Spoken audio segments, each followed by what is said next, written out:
And we are now live on YouTube. So welcome everybody. This is Lee Andrews with Xhoni. And if you're not familiar with Xhoni, we are an international talent acquisition. And we are now live on YouTube. Hold on. So welcome everybody. Wow. That's what you guys hear? Sorry about that. So we had to do a very quick switch here. StreamYard was not working for us this morning or this afternoon. And so we switched over to Zoom. That's recording live on YouTube and not LinkedIn and Facebook. So that's okay. We got Johnny. It took me months to get him here, but we got him here. And for those of you who don't know, my name is Lee Andrews and I'm with Xhoni, and I am I work with an international firm that focuses on talent acquisition and talent management, from recruitment process outsourcing all the way through bits and pieces and setting up your best practices in those two areas. Johnny Mimillari is in Italy, and I'm going to let Johnny introduce himself in a very short moment, but I want to tell you why I asked him to be here. So, and I know he doesn't mind me giving his age, right, Johnny?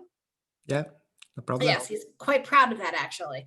So Johnny was very successful in his childhood into adulthood. He came into a slump, got out of the slump, and today at the age of 24 successfully has created 3 years now a coaching program that helps coaches coach and helps coaches drive their business, which I think is just amazing that he has taken to this. But he's got an incredible skill that we're going to talk about in just a second. But Johnny, is there anything else about your organization that you'd like to say? First of all, thank you for having me, Lee. I admire your work, so it's cool to be here. About my work, pretty much, yeah, we might get into that later, but that's pretty much it, yeah. Okay, so let's start with the questions. So I'm not even going to ask you how you got into this part. When you graduated from high school, what was in your plans? I didn't graduate. I dropped out. Even better. It was my last year, and actually there were like 4 months left to give the exams and everything. And I decided, because the few weeks before that, I quit my soccer career, which was kind of my dream.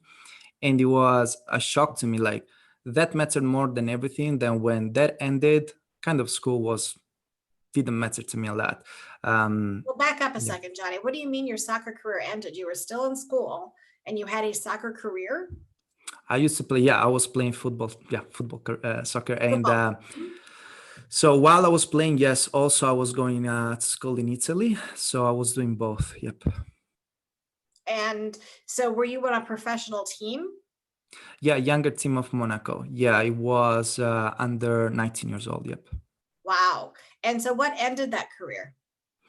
Ended because I was to a point where, or I had to go to the professional team, number one team, which was actually the people who were famous in there, was the Ligue 1, or I was going to change team, because I was almost 20 years old when that happened. So or I was going there or I was going to leave the team. But I wasn't good enough, honestly, Lee, together. I was good, but not that good to be to that top level. And I changed team. I came here in Italy in the 4th league, yeah. So did they tell you that you weren't good enough, or did you tell yourself you weren't good enough? I think they said, and then that kind of became my story. So I think both. So you believed them. Okay. So here you are. You're not quite 20 years old, and you've already feel as though you've lost a huge career, right? Yeah. You started and you felt this tremendous loss. So what happened? What happened after that? I mean, how did you feel when you had to accept that? Depression. That was the first time I faced, actually the first time and the last time I faced depression. I don't know that feeling, Leah, gonna be honest with you. It's like a feeling of hopelessness. I wish nobody should experience that, because it's terrible. Like, there is no meaning. You don't know what's next, insecurity, uncertainty, and massive pain. Like, for 2 to 3 months, I was in a dark place. Because, like, imagine putting 10 to 12 years of hard work into something, training every single day, putting all the sacrifices, all the expenses, which my family helped me. Like, I didn't have any money when I was 12, 15, 16. I was going to school, so my family helped me with that. And imagine in one moment, disappeared Gone. everything, gone. How did your family take that? Yeah, they kind of encouraged me because they kind of saw that I was feeling really bad about it, but at the same time, they were trying to kind of telling me, "Hey, Johnny, you know that that's not the end. You know, there are other things. You're a talented guy." But I was too hard on myself, Lee, and that's a great lesson that I learned. Very hard on myself, which probably was the reason, yeah, why it didn't go well. So you're at this precipice, you have to make a decision. So for 2 to 3 months, you just kind of shut down is what it sounds like. Hmm. Actually, to be honest with you, the decision was made before being official. So I was going to training the last 3 months. I was going to training. I already gave up in that moment because I was going in there expecting nothing. Training, but not the way I would train. Because usually when I went to training, like I will show up 1 hour before, do my stretching and everything. I will leave 1 hour later. So the work ethic was pretty huge. The last 2 to 3 months, no, I was actually going late, didn't really care. Actually, there was the last 2 months I already gave up. But when it became official where I had to face that decision, that's where all the pain came. Boom, like, yeah. So it's interesting because that's no different than anybody else who's in a career transition or seems that they are starting to lose whatever excitement or energy or motivation they had to do the job. Yeah. That's one of the first signs. They start calling out sick. They start arriving late. They're just not doing what they would typically do in terms of their work ethic. So that's normal. So you take this time. Your family is trying to stand you back up, and then you get a sales job. Is that right? Yeah. So after I quit soccer and I dropped out of college, I started looking for a job. I went to look for a job in a restaurant, didn't get it. What's wrong with the restaurant? I thought it was the easiest job to get. I'm like, I've got to get to work here, experience the real world because I was going to school. Like I didn't know, like get some experience, communication, stuff like that. Didn't get the job, but then I said, you know what? Got nothing to lose. I was going like through Google and I saw that, and actually, where was my school? This is interesting. Where was my school? Just in front of my school was actually the job that I got in the marine insurance. So Wow. anytime that I drove next to that, I'm like, what is that? What is that? So I came one time, like I went close to that and I see a primary marine, like what is that? And I started Googling it. I see like, what is that? And then I applied, actually reached out to the hiring manager. Then I set an appointment to work there. Yeah, and had the meeting. I didn't get interviewed by the hiring manager, by the boss actually. And my pitch was simply like, "Hey, I have an experience here, but I'm hungry and I learned fast." Weeks later, I got the job. So why do you think you got that job? So hold on. So you started with, I have no experience, but I'm hungry and I can learn fast. That was your Yeah, sales pitch. exactly that. So that was the truth. That was authentic, right? So, Yep. and we know that that works. So what job was this? It was a sales job for selling what? Insurances of yachts and ships. Yeah, Instruments? ships, yachts. You know the Ships. Selling ships ships and yachts.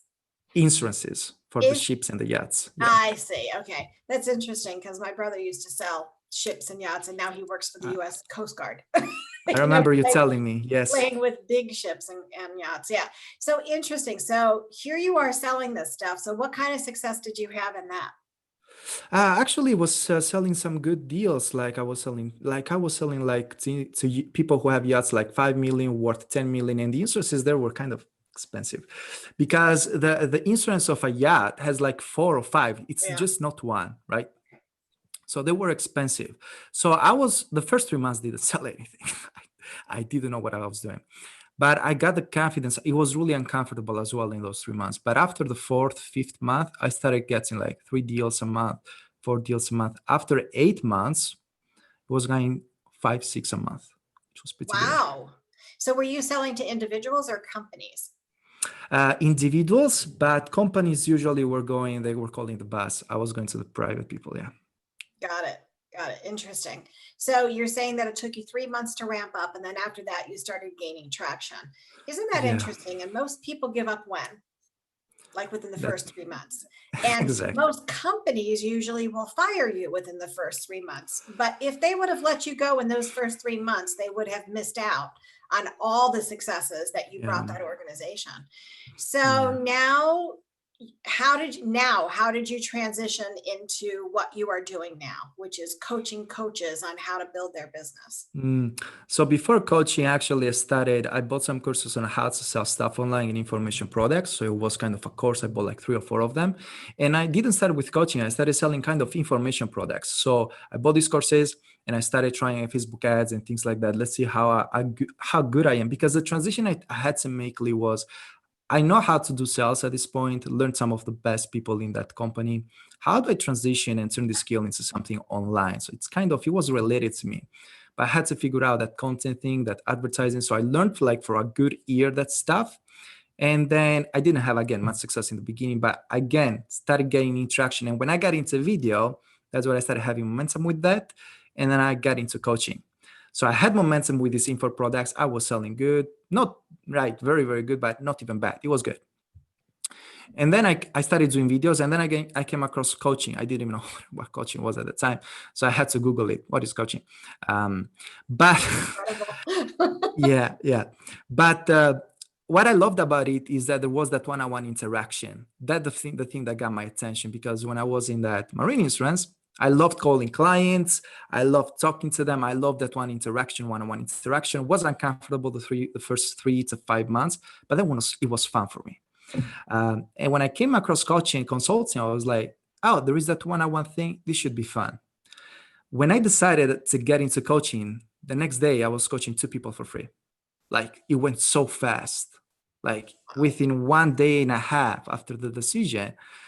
And that probably was the most uncomfortable I've ever been, Lee. Even getting into the sales job, it was even more uncomfortable coaching for the first time, those 2 people, most uncomfortable. Even with soccer, I've been like in stadiums where there were like 1,500 people, no problem. But in that, when I coached that person for free the first time, I was shaking. I was like, goodness, what is this? What's happening? Anyway, yeah, the rest is history. Yeah. Again, we've got another marker of being uncomfortable, pushing yourself into that place of discomfort that says, I am shaking like a leaf. I'm not sure I know what I'm doing, but I've got enough to know that I should be able to do what I say I can do. And you just did it. Yeah. And It was hard. Yeah. I'm sure it was very hard. Do you still keep in touch with those first couple of people that you coached for free? With the first client, yeah, have them on Facebook. I come across their posts sometime. Yeah, they wish me happy birthday. Then I come back to them. Hope everything. Yeah, so we keep that. Yeah. But you have a gift, and you and I have worked together. Full disclosure, Johnny and I worked together. He helped me with my content writing and how to create online videos that actually got some traction. And so, but his gift is his writing. It's just natural for you. So when did you realize that you had this talent for copywriting? I didn't realize it until I started bringing some clients. But I did a lot of like I was writing. There was a point like in 1 month I was writing a sales letter and every single day. That's how you get good at it, Lee. Everybody watching, like, how do you get good at it? You don't read a book. Even if you read like 1,000 books, you're not going to get good at it. Put in the work and try to get better. And also, what helped me with that is that when I was helping clients, I was actually, let me write the copy for you. Let me do it for you. And they thought, oh, thank you so much. I'm not doing it for you, man. I'm doing it for me. So I get better. I'm kidding, for both. No, it's But but yeah, was that obsession of getting better at it because I knew the importance of it, but it was a lot of practice behind it. Yeah. Yeah.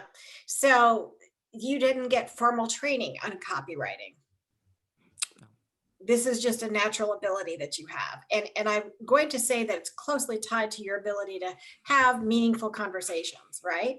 Yeah. And I also think that because everything that you do from where I sit comes from a place of authenticity, that you care about the people that you're working with because you want to make sure they're successful. So that's one thing that I think is that comes through. But one of the gifts that you also had is being able to provide feedback without stepping on anybody's emotions. I don't know where that came from. So do you know what I'm talking about? And I've heard you do this online and offline.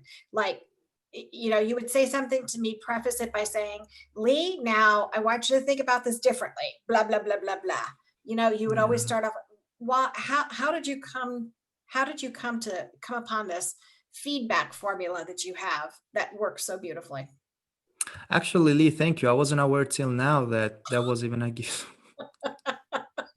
I, There you go, I something swear. else to know. But yeah, looking back right now, yeah, actually just happened like one day ago. I gave an email of feedback, and that client appreciated it so much. I'm like, what did I do? I was like, I just was giving feedback. Why was that so much appreciated?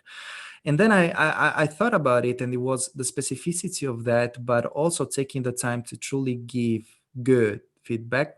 But as you said, without getting into the emotions and making the other person feel, probably, yeah. Thank you for the realization. Not a problem. That's what I'm here for. So, so now you are a coach. So how many coaches are you working with? So you work with people who are trying to do online revenue generation of their Yeah. coaching practices. How many clients are you working with at any given time, like on average now? Usually it's 7 to 8. I wouldn't take more than 9, because it gets, I found, more than 9, it just takes away my genius, and to give the time necessary to the client so they get results. Yeah, it's cool, 10, 12, but it will take away from what actually I care the most, results. So And let me make sure that I understand this. You are still doing these one-on-one coaching. yes, These are not group coaches. I've actually done 2 group coaching over the past 30 days, but yeah, mostly it's one-on-one. Yeah, I was just going to say, because I don't recall you offering that group coaching before, because would be kind of cool, like doing a cohort of sorts, having a bunch of Mm, people in there, kind of having these conversations about the work that they've done and getting feedback from mm, everybody. But I think that if they can get Johnny one-on-one, that's a like ideal situation. So yeah. what is the hardest thing about teaching people how to drive their online business? Ooh, good question. Is identifying how I can pass to them my skill set. Mm, That I've always found, because I think at the end of the day, if I can pass them my skill and they can kind of learn how they can do the things that I do similarly how I do it, and kind of use them their own way, right? Not just copy and paste. But I found that's the hardest thing. That's a good question, because to pass somebody's skill, there's a lot of thought, there's a lot of complexity you've got to deal with, and I found probably that's to be the hardest thing. Yeah, What's the biggest mistake that we make when we are creating online content from your perspective? lack of intention. What do you mean? Meaning that people are not intentional with their content in terms of what they want to accomplish with it, what they want their audience to think. They don't know what they want to demonstrate, and they all start like, I found these people start like from content ideas, and there are some content creators out there teaching how important is content ideas. But starting from there, usually there is a lack of intention, because why do you put content out there? You put content out there so people make internal decisions to they want to work with you, right? The question you should start from is, what do I need to demonstrate to be true for people to want to do business with me? Mm, And once you start from there, now there is all so much more intention. But if you start like most people wake up in the morning, they're like, what am I going to post today? Oh, that's a cool idea, let's post it. That's good, but there is a little bit lack of intention there, because you don't know what you're trying to demonstrate, and you don't understand what you want your audience to decide, or what internal decisions to make about you. So that's why you see so many people posting dance videos and that dance kind of stuff. Yeah, they go on TikTok, do dance videos, they put it on videos? LinkedIn. Oh, Yeah, I haven't seen a lot of those. Yeah. yeah. You're lucky. Good. So that right there was probably worth somebody staying on this call. So what I'm hearing is that there's no strategy.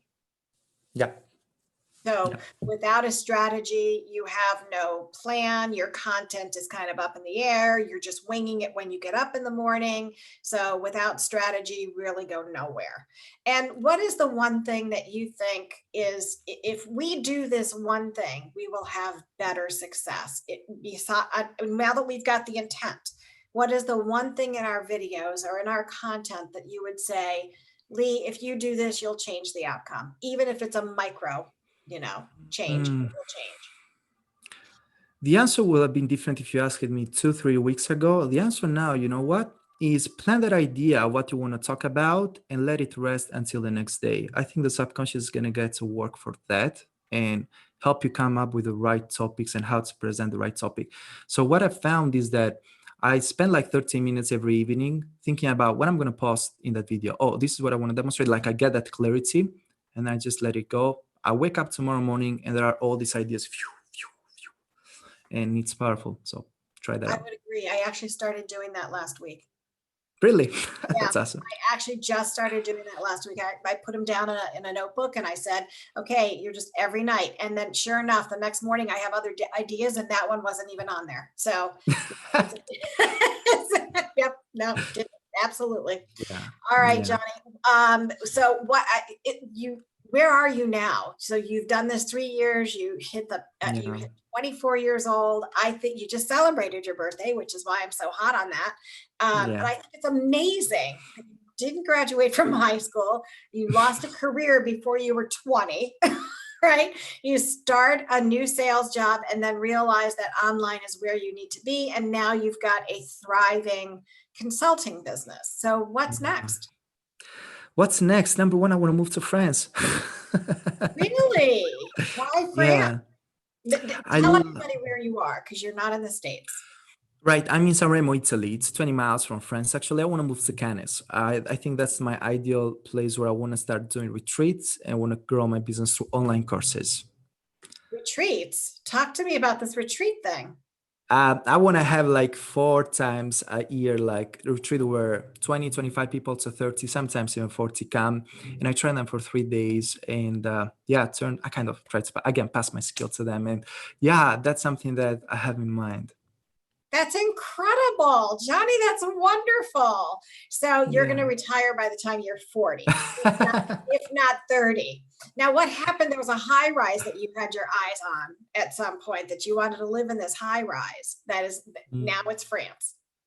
Yeah. Yeah. I don't know where it came from, but I like the place. Yeah. It's the energy in there. Yeah. Okay. All right. Well, I think this is exciting. Thank you so much for being on with Live with Lee today. What an honor. I can't wait to see what the future holds for you. And Thank you. I'm your biggest fan. So thank you. Thank you so much, Lee. Thank you so much. I appreciate you. And I appreciate you, and I appreciate everybody who's watched us today. Sorry for the technical glitches, but I will have Johnny streaming across all social media platforms, and Johnny will have access to this as well, and he will stream himself, wherever he streams. All right, everybody, have a great day, and thanks again, Johnny. Thank you. Ciao. Thank you very much.